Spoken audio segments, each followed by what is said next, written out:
Did I get here? Welcome back, everybody, to another episode of How Did I Get Here? And I'm your host, Jay. Let me just make a quick explanation for those of y'all who have never heard the program before. How Did I Get Here is a segment where we live our best lives on the internet and come out the other side knowing more but not feeling all that much smarter.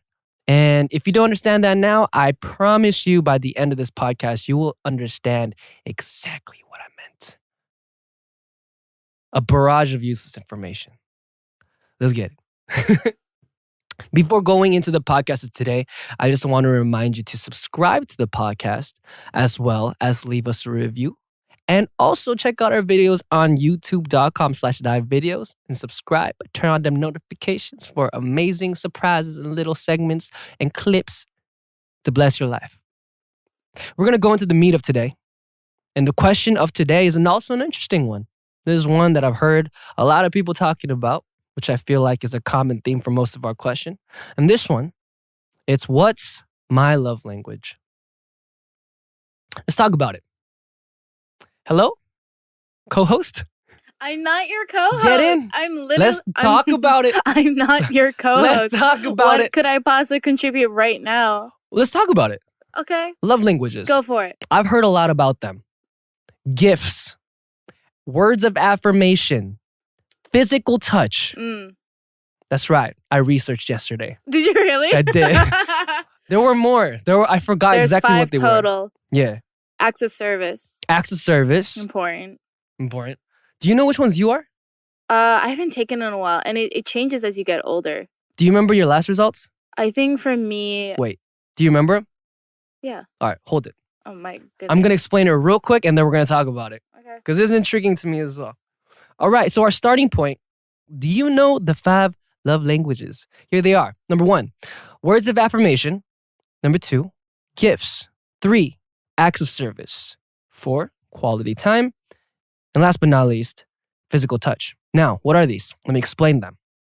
Words of affirmation, using words to build up the other person. For example, thanks for taking out the garbage. Not, it's about time you took out the garbage. Very different. Very different. Understand that? So positive reinforcement. Number 2, gifts. A gift says, he was thinking about me. Look what he got for me. Okay. 3, acts of service. Doing something for somebody that you know they would like. Cooking a meal, washing dishes, vacuuming the floor. Okay, I have a question, but we're going to talk about it later. So they're all acts of service. For quality time, giving your spouse your undivided attention. Taking a walk together or sitting on the couch with the TV off. Talking and listening. So just spending good quality time. Last one, physical touch. Holding hands, hugging, kissing, etc. are all expressions of love. Okay. So the 5 love languages are specifically for a significant other. Yes. Is that what we're... Yes, this is how you function in a romantic relationship. So it couldn't be with a friend? Not necessarily. Okay. But you could argue, like, if it's a really, like, important friendship. Like, this is just how you express love for someone. I think I would argue that... So I'm assuming that you take a test and that you get... Like, some of these are higher than the other, right? Yes. So let's say I got words of affirmation is the highest for me. Then I would say it's safe to assume that with any social interaction that you have with anybody, words of affirmation would be the most important factor. Yeah, like that's how you feel loved. Okay. That's how you feel appreciated the best, probably. So it probably just wouldn't be just a significant other. Yeah, but like obviously it's important for like romantic relationships in terms of like communication, because like most people would think that is like you really want to make sure you feel loved and like that person feels loved in that scenario. Right. So my first thought is that you should never tell anyone publicly what your love languages are, except your significant other. This is a weapon. What? This is a weapon. Okay. Watch. You're in a business meeting. You know exactly what their love languages are. Okay. You can socially entice them. They're gonna be like, Jay's hitting on me right now. I mean, not like hitting on them. You know what I mean? Like you could like edge them over. Like let's say words of affirmation mean nothing. You don't have to say words. What if gifts were the big thing? Then you could just, if you wanted something from them, you could just give them gifts over and over and over. Those are just social skills. That's just like knowing what like. But you know exactly what it is. You pinpointed it. There you go. What a weapon. Love is a beautiful weapon. Love is actually it is a beautiful weapon. I was just having this conversation. My friends, two of my friends have been in super traumatic relationships in the past 6 months. And who they were in a relationship with, they were friends. The two people, the others, other side, they were friends as well. Got it. And I've never seen this manifest in real life, but I understand what they mean by love blinds you now. Yeah. Because everyone in their inner circle was looking from a third person perspective into that relationship, and it looked toxic. Yeah. There was no way around it. All the clues led to it being level toxic, but you can't see it. Yeah. Because especially if you're like the one who's being like targeted in terms of like manipulation and like stuff like that. I don't know. I don't see that ever happening to me though. Or maybe that's just how it is until I'm in that spot. You never know. Going back on topic. So those are the 5 love languages. And we're going to now do a test. I think I've done this before with like a group of friends, but discover your love language. I have just finished the quiz. I'm about to press finish. I'm pretty sure I'm acts of service. I'm like 99% sure. Finish. 9 acts of service. 9 quality time. 5 words of affirmation. Interesting. 4 receiving gifts. 3 physical touch. Interesting.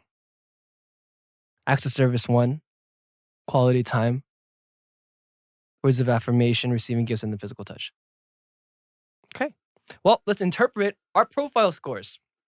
By the way, if you guys want to do this at home, it's free. You just got to look up 5 love languages on Google, and there should be plenty of tests, right? Yeah, it's like the main website that does it will pop up first. Okay, I think it's called 5lovelanguages.com. Yes, sir. So we're going to interpret the profile score. The highest score indicates your primary love language. The highest score is 12. Wow. It's not uncommon to have 2 high scores, which I do, acts of service and quality time. Although one language does have a slight edge for most people. That just means 2 languages are important to you. True. The lower score indicates those languages you seldom use to communicate love, which probably don't affect you very much on an emotional level. Learn more about your primary love language and how to put it to use next to the corresponding badge below. Interesting. Important to remember, you may have scored certain ones of the love languages more highly than others, but do not dismiss those other languages as insignificant. Your friends and loved ones may express love in those ways. It will be beneficial for you to understand this about them. Okay, let's look at our first highest one. Acts of service. Can helping with homework really be an expression of love? Absolutely. Anything you do to ease the burden of responsibilities weighing on an acts of service person will speak volumes. The words he or she wants to hear most is, let me do that for you. I love just hearing that. Laziness, broken commitments, and making more work for them tell speakers of this language their feelings don't matter. When others serve you out of love and not obligation, you feel truly valued and loved. True. I think we both agree on that one. That shit's real. Yo. Our next one's quality time. In quality time, nothing says I love you like full undivided attention. Being there for this type of person is critical, but really being there with the TV off, fork and knife down, and all the chores and tasks on standby makes you feel truly special and loved. Distractions, postponed activities, or the failure to listen can be especially hurtful, whether it's spending uninterrupted time with a person, with someone else, or doing activities together. You deepen your connection with others through sharing time. Do you agree with that? I don't know. Maybe. I don't think it has to be that intense for me. Yeah. It doesn't have to be us in like a quiet room just like staring at each other. It can be with like the TV on and just like physically being in the same room chilling together. I think what they said though is I do agree with, I think it would make me mad if like I was trying to have a conversation with someone, especially someone that I loved, and they were just busy doing something else the whole time. Yeah, I don't like that either. Right. So I guess quality time is something that, because that's kind of like an act of service. That's dropping everything. Like caring for someone. Yes. Right. Okay. Words of affirmation. Actions don't speak louder than words. If this is your love language, unsolicited compliments mean the world to you. Yeah, it's not. I think for me, I Yeah. take words of affirmation as not as like shallow compliments. Like to me, Right. I think what that means is like you do something and you get recognized for it. So it's like if you do something nice for someone, they're like, "Thank you, that was really thoughtful." Oh, that's completely different. That's a word. That is words of affirmation. They're affirming Your something actions. like that you are like something about yourself or something you did, and being Right. like I see you, I see that, Okay. and I'm recognizing it and like thankful for it or something. Okay, that actually makes a lot more sense. Yeah. I was just thinking in the context of like unsolicited comments. No, Compliments. it's affirmation. Okay, I agree with that. Yeah.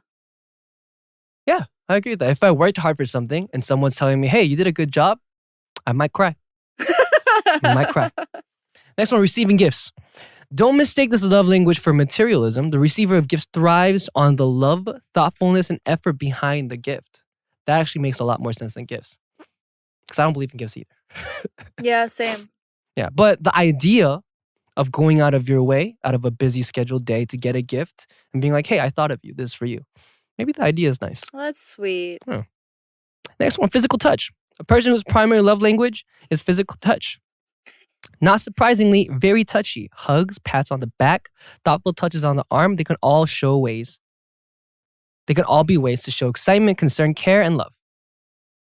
Physical touch is, I got a 3. I guess I don't care. You don't register it as something. Something that matters. Yeah, I think I don't care about like touch from someone else, but I notice that like without thinking about it, like when I talk to someone, I definitely do like pat on the arm, like to like if I'm like talking to them about something, or like if I don't know, I do that a lot. I like a lot of just like pats. I do pats. Maybe it's an innate communication thing. I think it's just to make sure I have their attention most of the time. That you're more attentive? Like that there's I'm like, hey, I'm talking to you, pay attention to me. Okay. But I also do like if I feel like someone is like, you know, feeling down or like stressed out, I definitely do like I sometimes don't even think about it. I do like a slight rub on the back. Yeah, same. Like if someone's crying. Yeah. Or not, it doesn't have to be crying. Like sometimes, somebody would be like, like something really just stressful happened to me. I'll just be like, yeah. And then I'll like, do a slight rub on the back and then I'll like put my hand away. Oh, wow. Yeah. But like a lot of times I don't think about it, but friends told me like they pointed it out as something they noticed. Was physical touch high for you on the list? No. So the numbers don't matter on this. Because I don't. Oh, it's what you appreciate opposed to what you do. Okay. Yeah, so I don't care if someone does that to me, but I for sure do tend to subconsciously do that to other people. Okay. I just thought it would work in and out the same numbers. Not necessarily. I guess it's different. Yeah. I wonder if there's a way that you could calculate what you do and how you show love. I don't know. It might be similar. Right? It should be pretty similar because if that's how you interpret as love, then that's how you would reciprocate it. Possibly. Interesting. Okay, now that we've taken the test. Ooh, okay. Let's talk about it. How the 5 love languages get misinterpreted. And you left me a little information on this description. Basically, the creators intended for people to adjust how they express their loves to compromise with their partner, but instead people just take it as, this is how I am and I gotta find someone just like me. Okay, that's not how life works. Yeah, but that they're saying like they notice that people have been misinterpreting like the point of the language quiz thing. Okay. So this is from The Atlantic. The header reads, family. It isn't about your love language, it's about your partner's. True. The idea that there are 5 distinct love languages may be as familiar to some people today as the idea that there are 7 continents, 4 seasons, or 3 stooges, which is a pretty spectacular showing. All told, for a concept that was introduced in 1992, year I was born, book by a Southern Baptist pastor that was aimed mostly at married Christian couples. The author, Gary Chapman, based his theory that everyone has a primary love language. That is, a category of behaviors that they most immediately associate with affection. On his own observations as a counselor, enumerated in the book and how well known to millions of 5 love languages are quality time, physical touch, acts of service, giving and receiving gifts, words of affirmation. Okay, here it is. Here's the anomaly and the problem that the author did not expect. It became a self-focused way of discussing love languages, which is different from what the concept's inventors seem to have intended.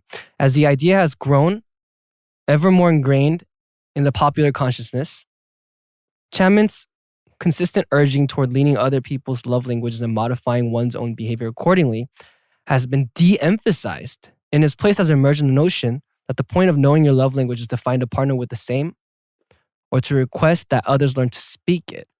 And as a result, at least according to some researchers, the real value of love language in a relationship tool may be getting lost in a large-scale cultural game of telephone.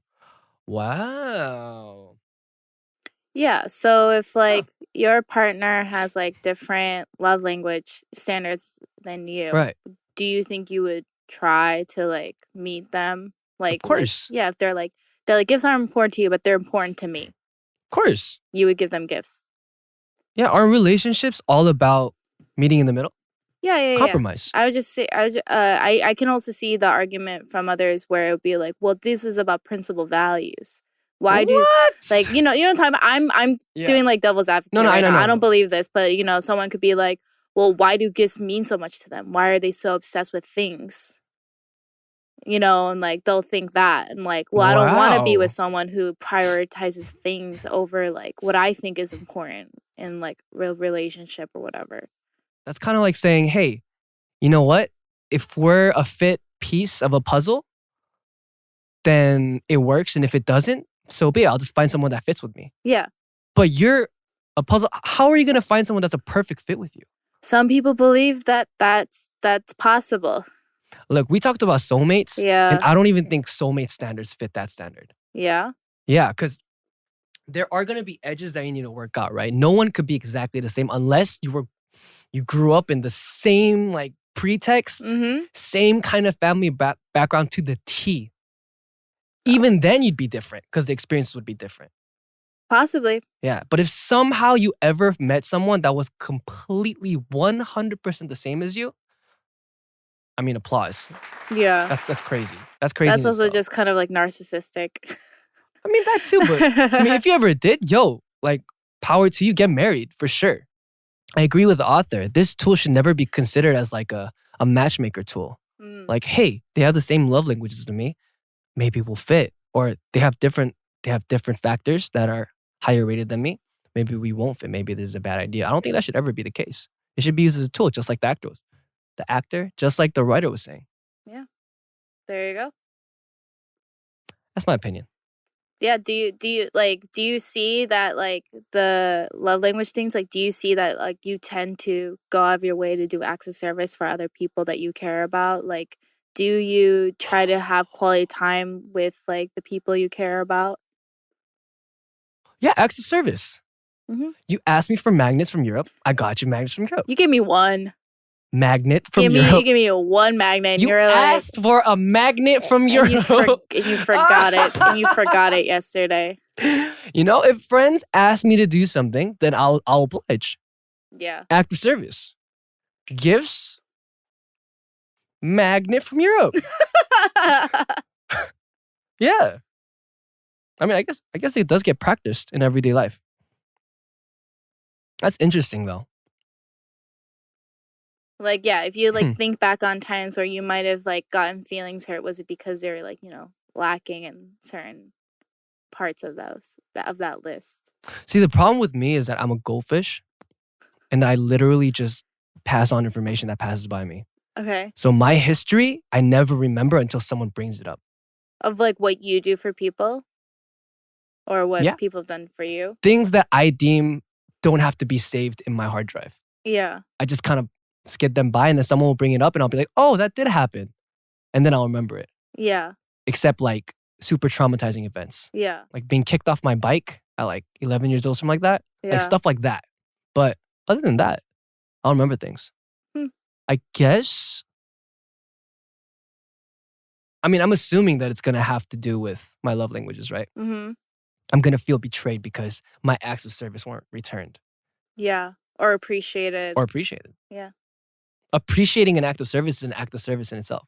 Yeah. Yeah. There you go. Thank you for the magnet. Really appreciate I it. appreciate you leaving your thanking me. hotel room for 20 minutes to go to a gift shop. Yes. Did you get it at the airport? Or did you get it at an actual tourist shop? I got it at a tourist shop. Okay. There you go. Active service. That is going out of your way more than just Exactly. going to the airport. Appreciate me again. You did a great job with the magnet.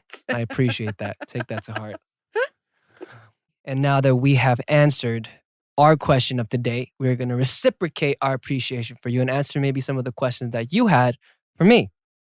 This is from our Discord, and this first question comes today from Early 30s. Does he have a Steam account? Yes, I do. Next question. This question comes from Nova. Okay, I have a real question personally for Jay. What advice would you give to someone who's being ghosted?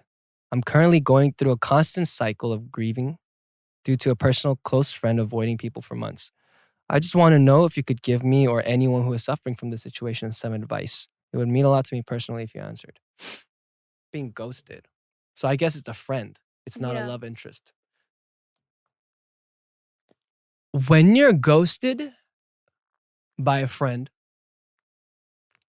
I feel like that's just them telling you that they need space. It's not a I hate you. I never want to talk to you ever again. Yeah.